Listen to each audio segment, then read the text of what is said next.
하나님의 말씀 요한복음 21장 1절로 9절 말씀 한 절씩 교독합니다. 그 후에 예수께서 디베랴 호수에서 또 제자들에게 자기를 나타내셨으니 나타내신 일은 이러하니라.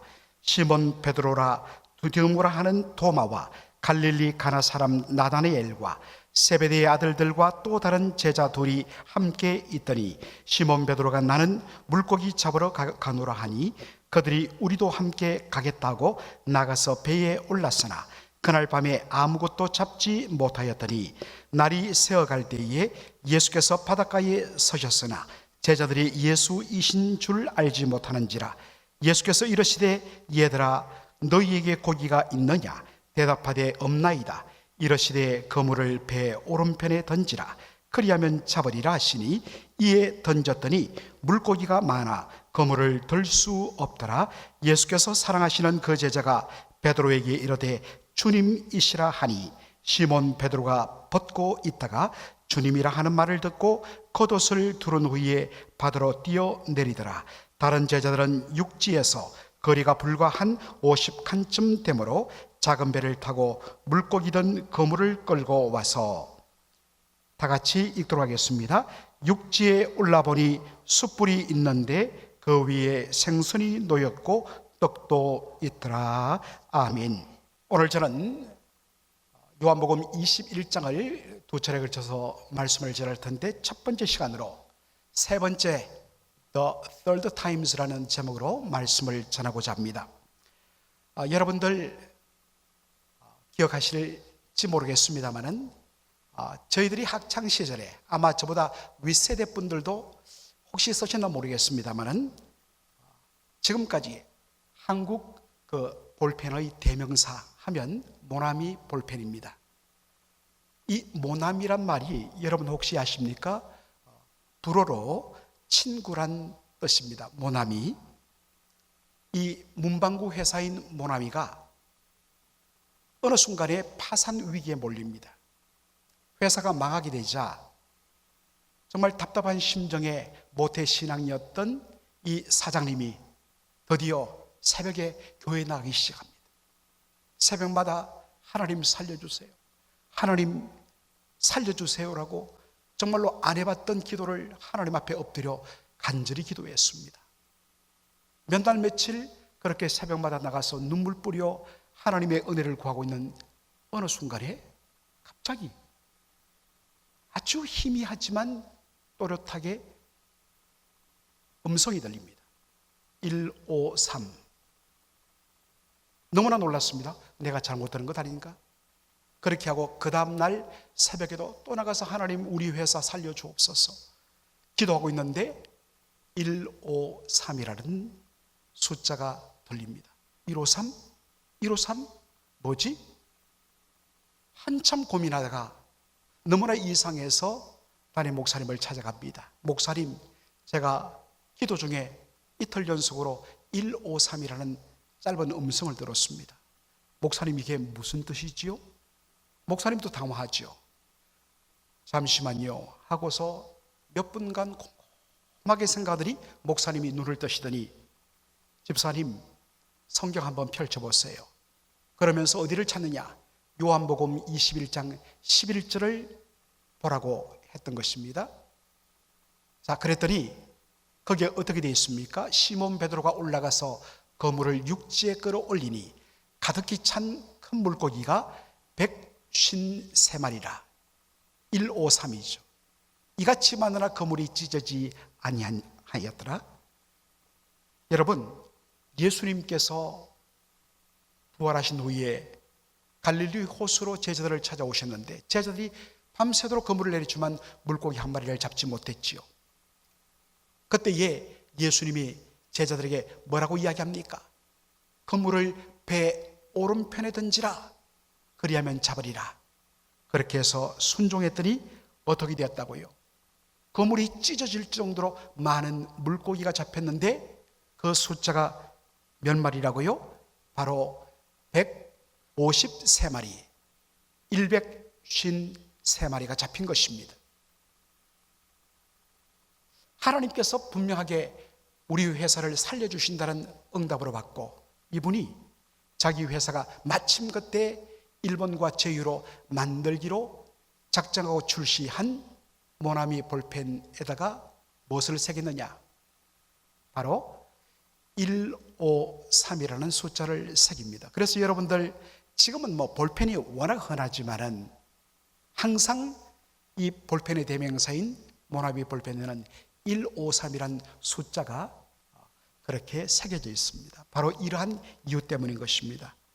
결과는 모나미 볼펜 이 하나로 완전히 파산 위기에 몰렸던 회사가 살아나고 모나미는 한국 문방구 회사의 독보적인 존재가 됩니다.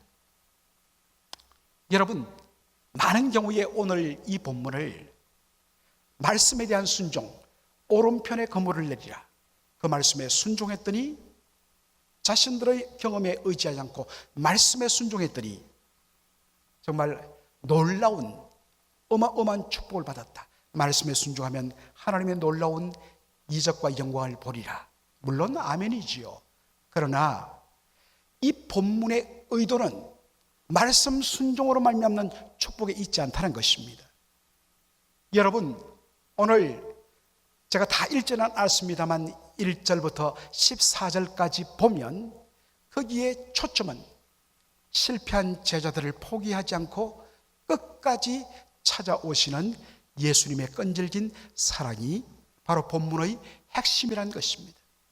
이것을 놓치고서 어떤 순종과 축복이란 개념으로 이 말씀을 보면 말씀이 주는 그 풍성함에 거의 100분의 1도 얻지 못한다는 사실입니다. 자, 그런 의미에서 우리는 다시 한 번 더 요한복음 1장 21장 1절로 들어가도록 하겠습니다. 다 같이 읽겠습니다. 그 후에 예수께서 디베랴 호수에서 또 제자들에게 자기를 나타내셨으니 나타내신 일은 이러하니라.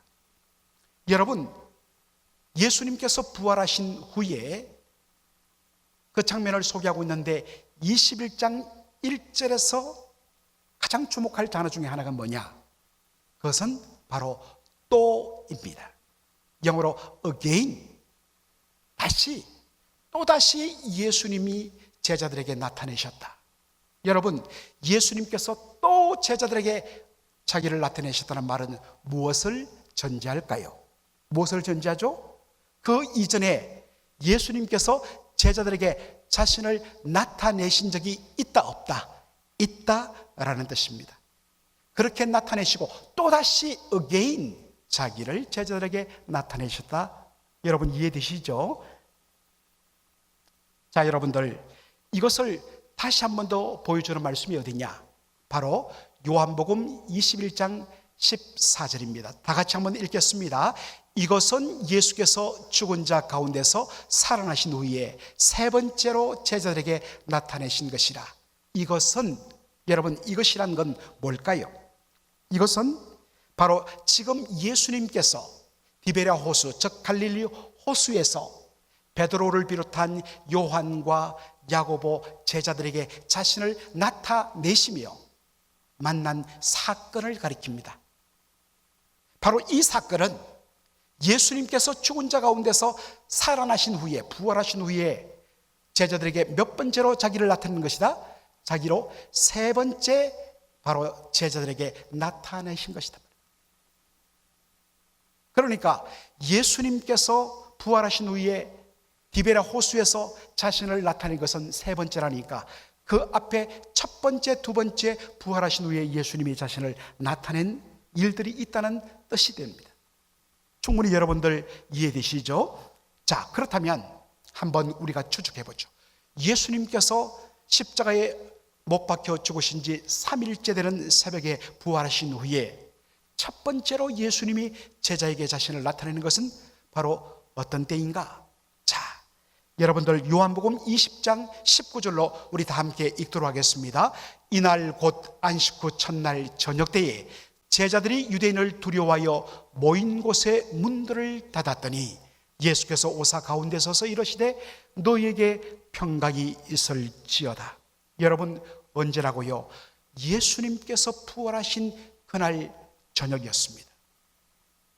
지금 여러분 제자들이 어떻게 하고 있었습니까? 제자들은 유대인을 두려워해서 자신들이 모인 그 집의 모든 문과 창들은 꼭꼭 걸어잠그고 있었습니다. 이유는 두려움 때문이었습니다. 그때 부활하신 예수님께서 제자들이 모인 그 가운데 오셔서 서십니다. 여러분 어떻게 됐을까요? 모든 사박의 문들은 다 걸어잠기고 들어올 틈이 없는데 예수님이 오셔서 그들 가운데 서셔서 말씀을 하십니다. 어떻게 된 일일까요? 그것은 간단합니다. 예수님 분명 우리와 똑같은 살과 뼈를 가진 몸을 가지십니다. 그러나 바로 십자가 이전과 십자가 이후, 부활 이후의 예수님의 몸 상태는 달라집니다. 부활하신 예수님의 몸은 영광스러운 신비의 몸이었습니다. 그래서 분명 만질 수 있고 잡을 수 있고 터치할 수 있는 육체를 가지고 계시지만 부활의 몸은 어떠한 공간에 갇히지 않고 그 공간을 그대로 통과할 수 있는 신비한 몸이라는 것입니다.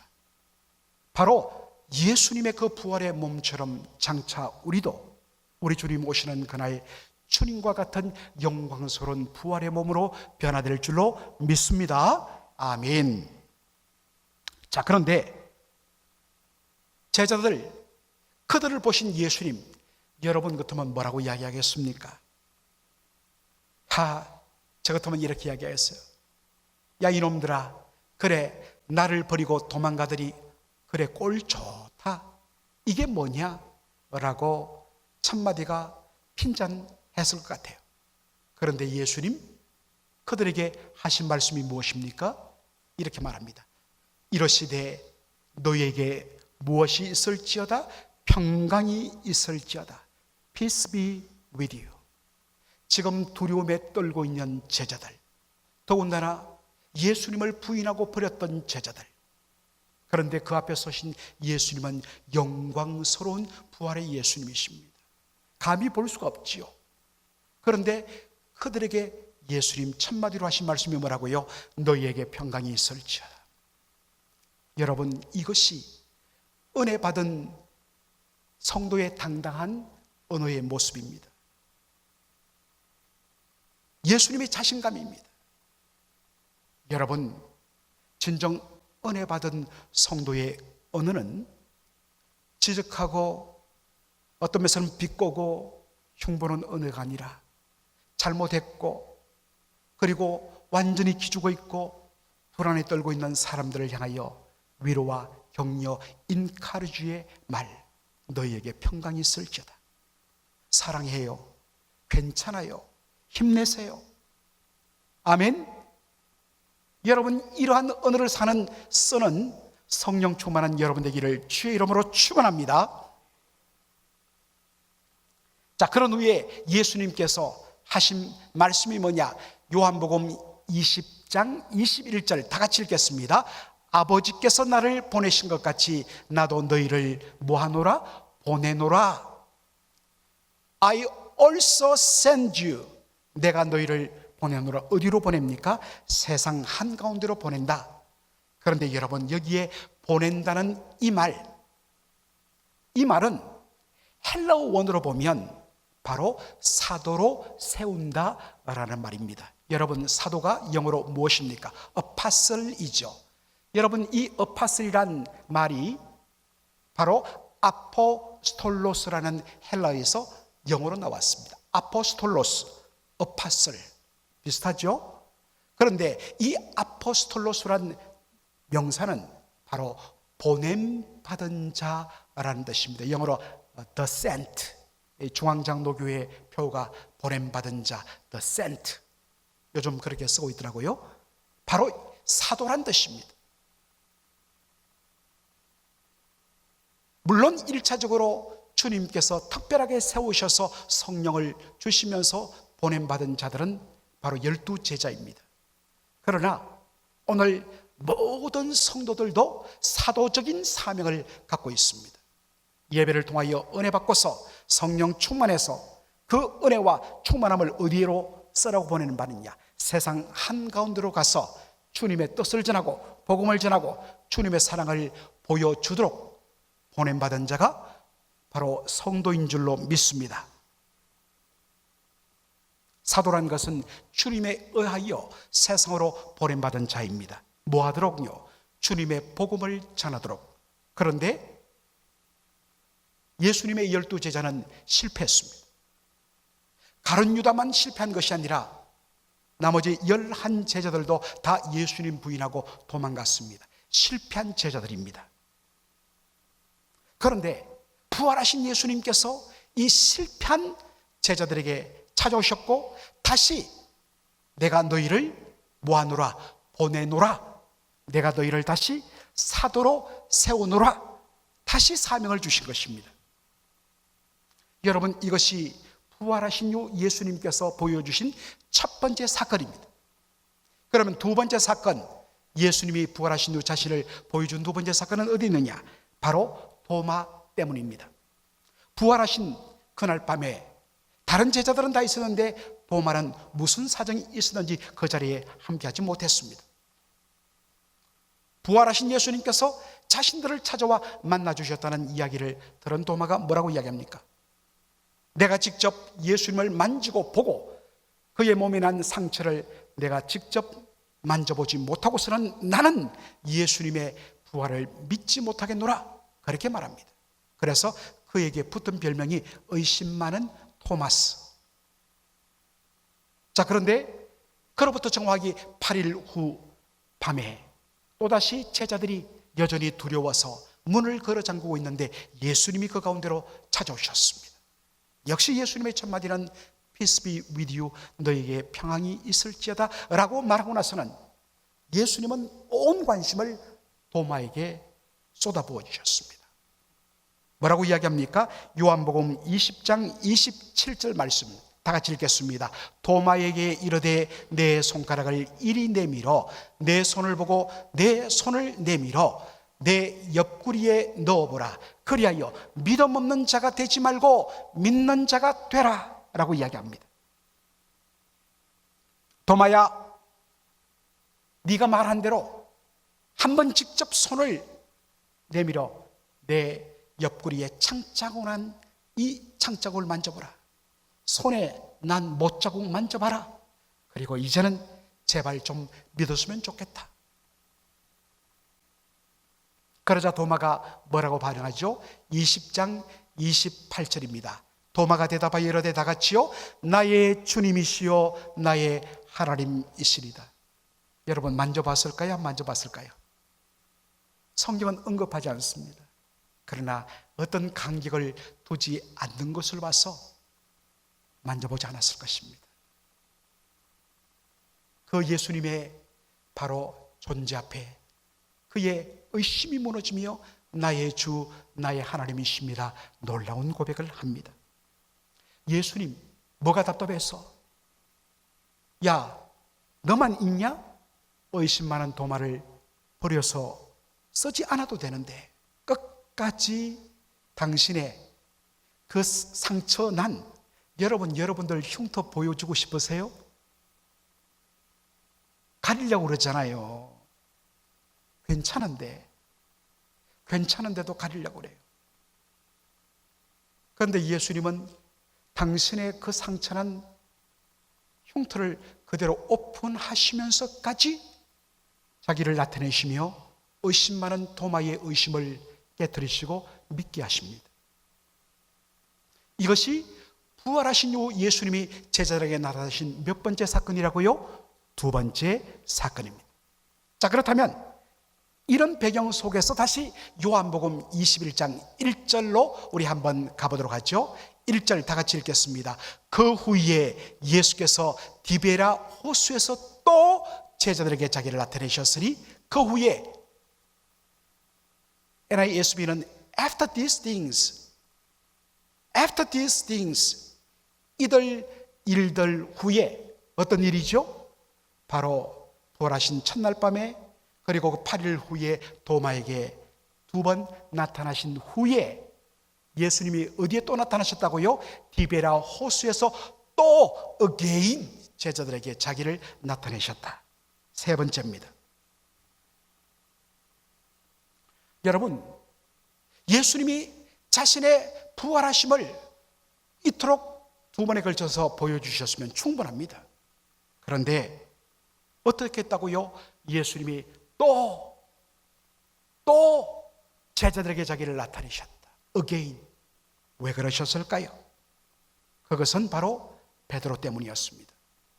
여러분, 예수님이 세 번째로 부활하신 후에 자신을 나타낸 곳은 디베라 호수라 되어 있습니다. 갈릴리 호수인데 왜 요한복음은 디베라 호수라고 부를까?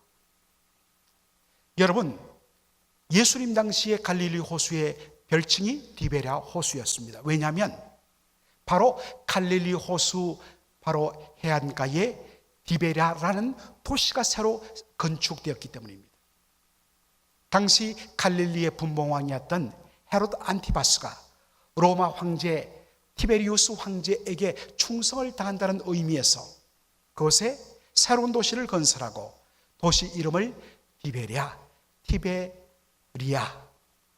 바로 티베리우스 황제의 땅이라, 버지니아 처녀 엘리자베스 여왕의 땅이라 그렇게 말하듯이 말합니다. 그러다 보니까 디베레아 도시 바로 옆에 있는 호수니까 디베레아 호수라고도 불린 것입니다.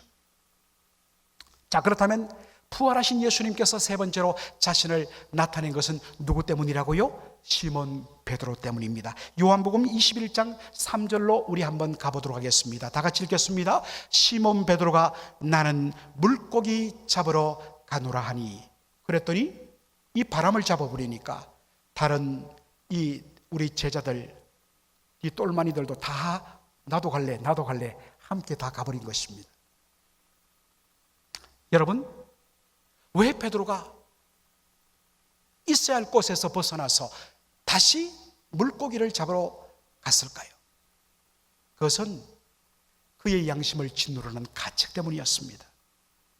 베드로는 예수님 잡히시기 전날 밤에 남들은 다 주님을 버릴지라도 자신만큼은 주와 함께 죽을지언정 절대로 주를 버리지 않겠습니다. 호언장담했습니다. 그런데 어떻게 되었습니까? 3번씩이나 예수님을 저주하며 부인했습니다. 실패한 사명자가 된 것이죠. 그런데도 불구하고 예수님 자신을 용서한다면서 찾아오셔서 다시 사도의 직분을 허락해 주셨는데 차마 양심상 이것을 받을 수가 없었습니다.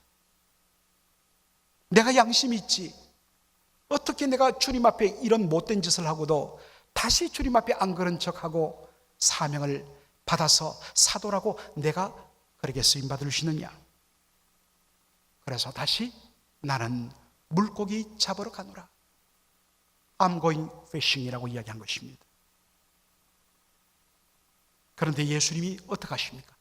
또 again 다시 디베랴 호수로 찾아오셔서 베드로를 만나 주신 것입니다. 베드로와 그의 동료들이 밤을 새워가면서 갈릴리 호수, 디베랴 호수에서 물고기를 밤새도록 잡는데, 여러분, 이 사막 기후는 밤과 새벽이면 살을 에이는 듯한 대단히 추운 날씨입니다. 얼마나 지쳤고 추위에 떨었겠습니까? 그들을 위하여 예수님께서 바깥에 숯불을 피우시고 그 위에 떡을 구우셨습니다. 그리고 그를 먹이시며 다음 주에 보게 될 것처럼 다시 그의 사랑을 확인시켜 주면서 내 양을 먹이라, 내 양을 치라, 다시 미션을 주시는 놀라운 은혜를 베풀어 주시는 것입니다. 자, 여러분, 요한은 이 디베랴 호수에 예수님께서 베드로를 찾아오신 사건을 몇 번째 자기를 나타낸 사건이라고요? 3번째 자기를 나타낸 사건이라고 말합니다. 여러분, 참 우리에게는 3번째면 하나, 둘, 그 다음 셋이죠. 그죠? 여러분, 예수님께서 겟세마네 동산에서 몇 번 기도하시죠? 3번입니다. 고린도후서 12장에 보면 바울이 자신의 눈에 육신의 가시를 뽑아달라고 몇 번 기도하죠? 이럴 때면 눈치껏 몇 번?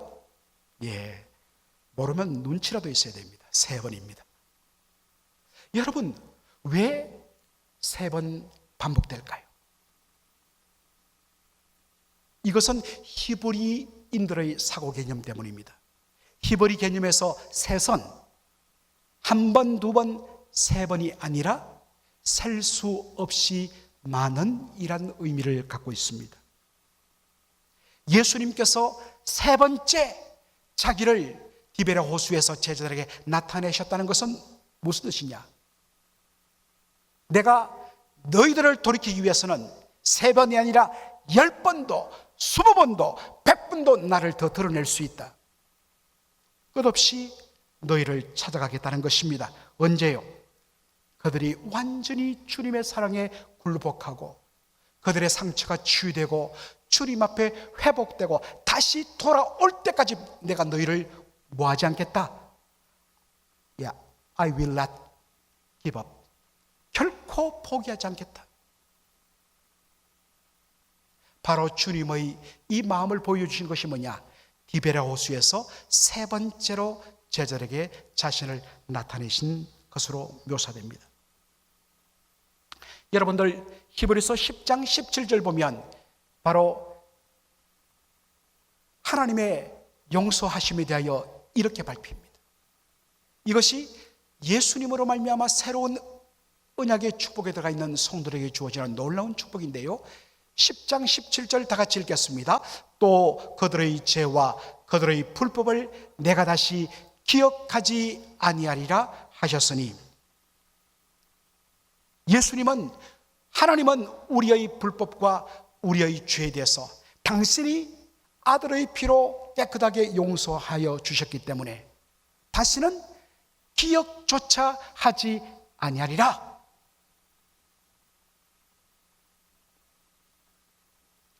여러분, 이 하나님의 말씀 앞에서 우리는 반응해야 됩니다. 하나님이 기억지도 않는데 여러분, 다른 사람의 죄를 기억하거나 덜쳐내는 일을 하는 것은 하나님을 대적하는 일입니다. 마찬가지로 여러분 스스로, 남이 아닌 여러분의 그러한 실수와 잘못과 정말로 여러분의 너무나 고통스러운 과거의 잘못, 죄악에 대하여서 여러분 아직도 떨리고 있는 것, 이것은 내가 다시 너희의 죄와 불법을 기억하지 않겠다는 하나님의 말씀에 대한 여러분 불순종입니다. 그 누구도 남의 잘못에 대해서, 지나간 용서받은 잘못에 대해서,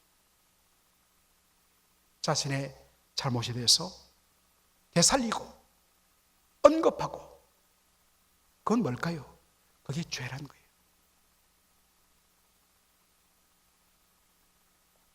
여러분, 이제 우리가 해야 할 일은 뭡니까?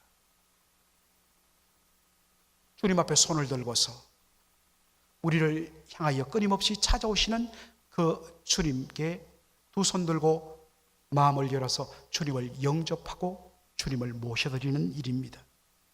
요한계시록 3장 20절이 그것을 우리에게 보여줍니다. 다 같이 읽겠습니다. 볼지어다 내가 문 밖에 서서 두드리노니 누구든지 내 음성을 듣고 문을 열면 내가 그에게로 들어가 그와 더불어 먹고 그는 나와 더불어 마시리라, 먹으리라. 아멘. 언제까지? 여러분 문 밖에 서서 얘야 문 좀 열어줘, 내가 너와 함께 교제하기를 원해, 문 좀 열어줄래? 우리 주님께서 끊임없이 문을 두드리고 계시는데 여러분 아직도 주님 부끄럽습니다. 차마 제 이 못난 모습 보여드리고 싶지 않아요. 그래서 열 수 없어요. 혹시 여러분 주님을 계속해서 문 밖에 세워두지는 않습니까? 여러분, 많은 분들이 요한계시록 3장 20절은 믿지 않는 사람들을 향한 전도의 구절로 생각하는데 그렇지 않습니다. 이것은 예수 믿는 사람을 향한 말씀입니다. 수많은 사람들이 자신의 과거의 잘못과 실수 때문에 문을 열지 않습니다. 자기를 감춥니다. 자기를 숨깁니다. 제일 불쌍해요. 목회하면서 수많은 성도를 보는데 제일 불쌍한 거, 이미 다 보이는데 안 그런 척 자기를 더 꾸미는 거예요. 자기를 더 과대 포장하는 거예요. 너무 불쌍해 죽겠어요. 왜 그런지 모르겠어요. 목사의 눈에도 그런데 모든 것을 다 보시는 주님 눈에는 오죽하겠습니까? 얘야, 다 알아. 바로 너의 그 아픔을 내가 다 짊어지고 내가 십자가에서 대신 고통당하며 해결해서 기억지도 않아. 이제 내려놓아라. 네가 할 것은 나와 더불어 그 상한 심령을 치유받고 나와 함께 거하는 것이야. 여러분, 예수님과 더불어 again, 또 다시 시작하면 됩니다. 주님께서 또다시 again 하겠다는데 never, no anymore, 왜 여러분이 이런 부정적인 단어를 씁니까? 이것은 사탄의 언어입니다. 여러분 마음속에 이제는 더 이상은 없어 라는 이것은 사탄이 주는 바로 유혹의 말이라고 예수님의 이름으로 물리치십시오. 예수님은 again, 다시 시작하자. Let's do again. 여러분 문을 여십시오. 예수님과 함께 다시 시작하시는 저와 여러분 되기를 주의 이름으로 축원합니다. 아멘.